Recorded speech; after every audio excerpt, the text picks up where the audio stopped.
Max 60 টি10 লেগে সাকিব আল হাসানের অগ্নিঝরা batting, দেখুন আগুন ঝরা ব্যাটিং, ছক্কা চার কি নেই তার ব্যাটিং এ। সাকিব আল হাসানের এমন ব্যাটিং দেখে অবশ্যই আফসোস করতে পারে কিছু দর্শক। বাংলাদেশ কামব্যাক করতে পারলে বাংলাদেশের হয়ে ভালো কিছু করতে পারতেন। যে কথা সাকিব আল হাসানের মুখে বলে না, সেই কথা সাকিব আল হাসানের ব্যাট বলে দেয়।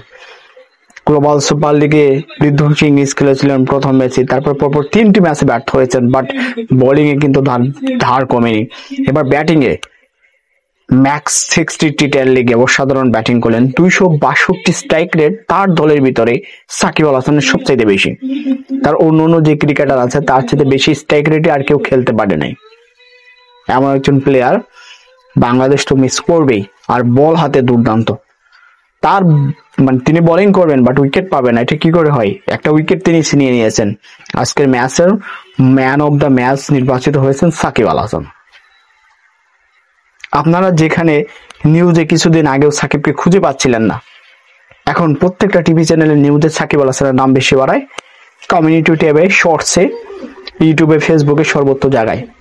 এই প্লেয়ারকে কাজে লাগাতে হবে। বাংলাদেশে এনে বাংলাদেশের হয়ে খেলানোটা বাংলাদেশের টিম ম্যানেজমেন্টের সবচেয়ে বড় বুদ্ধিমানের কাজ হবে।